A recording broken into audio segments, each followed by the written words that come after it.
नमस्कार, जय हिंद, वंदे मातरम। एक बार फिर से आपका JRP किंग यूट्यूब में स्वागत है। आपको बता दें कि महाराष्ट्र में 2024 के अंदर विधानसभा चुनाव है और 2024 के अंदर लोकसभा चुनाव भी है। इससे पहले आपको बता दें कि महाराष्ट्र में 2024 के अंदर विधानसभा चुनाव है और 288 सीटों पर अब की बार कौन मारेगा बाजी। अब महाराष्ट्र के अंदर शिंदे गुट ने अब की बार कड़ी तैयारियां शुरू कर दी है, तो अब की बार वहाँ की शिवसेना ने भी अपनी तैयारियां पूर्ण कर ली है।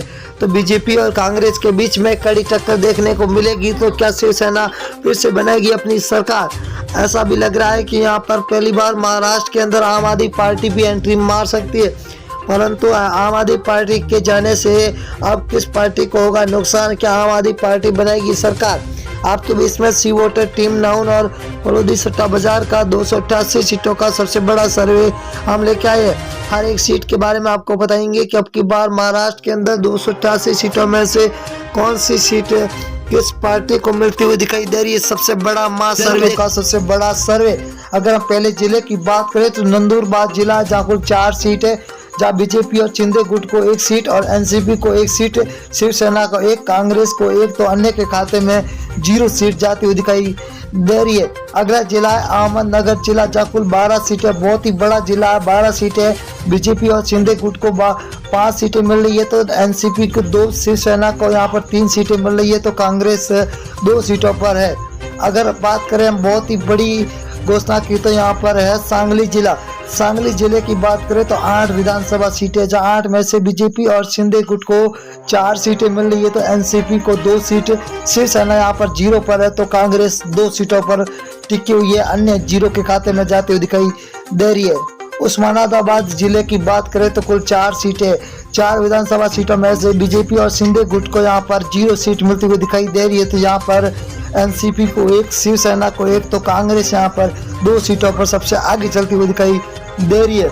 अगर हम नागपुर जिले की बात करें तो कुल 12 सीटें हैं, 12 सीटों में से बीजेपी और शिंदे गुट को 5 सीटें मिलती हुई दिखाई दे रही है, तो एनसीपी को 3 सीट और शिवसेना को 2, कांग्रेस को यहाँ पर 2 सीटें मिले। यहाँ पर बीजेपी और शिंदे गुट को सबसे ज्यादा सीटें मिलती हुई दिखाई दे रही है।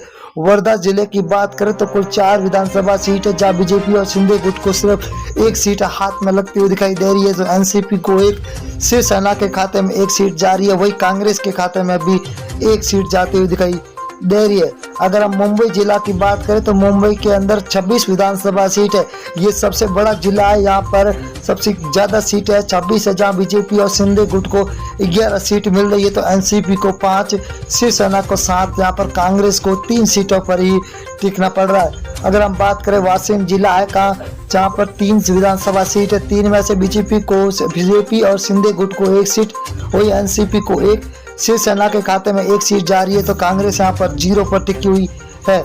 अगले जिले की बात करें तो पुणे जिला, जहाँ पर कुल 21 विधानसभा सीट है, बहुत ही बड़ा जिला है, जहाँ पर 21 विधानसभा है, बीजेपी और शिंदे गुट को 9 सीट मिल रही है, तो एनसीपी को 5, शिवसेना को 4, तो कांग्रेस यहाँ पर 3 सीटों पर टिकी हुई है, अन्य के खाते में 0 सीट मिलती हुई दिखाई दे रही है। सिंधुदुर्ग जिला है, जहाँ पर कुल 3 विधानसभा सीट है, 3 में से बीजेपी को और शिंदे गुट को 1 सीट मिल रही है, वही एनसीपी के खाते में 1, तो शिवसेना के खाते में 1 सीट जा रही है, वही कांग्रेस को 0 सीट पे यहाँ पर टिकना ही पड़ रहा है। अगली बात करें हम अकोला जिला है, अकोला के अंदर कुल 5 विधानसभा सीट है, 5 में से बीजेपी और शिंदे गुट को 2 सीट मिल रही है, तो एनसीपी को 1, वही शिवसेना के खाते में 1 जा रही है, तो कांग्रेस यहाँ पर 1 सीट पर टिकी हुई है, तो अन्य के खाते में 0 सीट जाती हुई दिखाई दे रही है। नांदेड़ जिला है, नांदेड़ के अंदर 9 विधानसभा सीट है, जहाँ बीजेपी और शिंदे गुट को 4 सीट मिल रही है, तो एनसीपी को 2, शिवसेना के खाते में 2 सीटें जा रही है, तो वही कांग्रेस यहाँ पर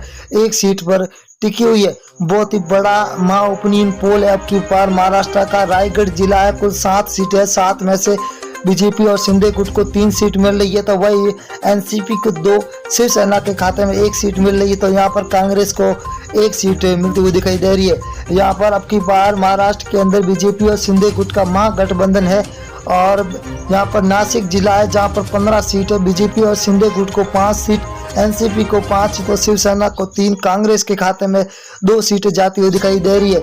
यहाँ पर अन्य 0 पर टिका हुआ है। तो महाराष्ट्र की 288 सीटों का भयंकर सर्वे जारी हो चुका है, जहाँ पर कोल्हापुर जिला है जहाँ पर 10 विधानसभा सीट है। बीजेपी महागठबंधन में 4 सीटें, वही शिव महागठबंधन के अंदर 5, तो अन्य के खाते में 0 सीट जाती हुई दिखाई दे रही है। अगले जिले की बात करें तो रत्नागिरी जिला है जहां पर कुल 5 विधानसभा सीट है।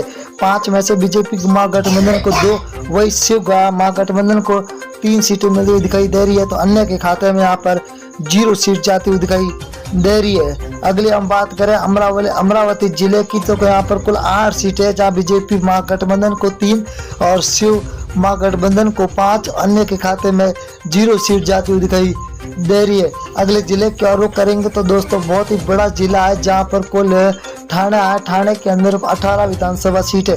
18 में से बीजेपी महागठबंधन को 9, तो शिव का महागठबंधन को 9 सीटें मिल रही है।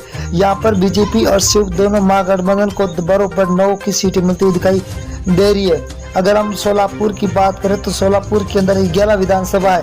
11 के अंदर बीजेपी महागठबंधन को 6, तो शिव महागठबंधन के अंदर 5 सीट मिल रही है। तो अन्य के खाते में यहाँ पर 0 सीट जाती हुई दिखाई दे रही है। बहुत ही बड़ा सर्वे जारी हो चुका है। सतारा जिले की बात करें तो सतारा के अंदर विधानसभा सीटें 8 है। 8 में से बीजेपी महागठबंधन को 2 सीट मिल रही है, तो शिव महागठबंधन को 6 सीटों पर टिका हुआ है। तो अन्य के खाते में यहाँ पर 0 सीट जाती हुई दिखाई दे रही है। अगले जिले की बात करें तो सांगली जिला है जहाँ पर कुल 8 सीट है। 8 में से बीजेपी को 4 सीट, तो शिव महागठबंधन को 3, यहाँ पर अन्य के खाते में 1 सीट जाती हुई दिखाई दे रही है। 288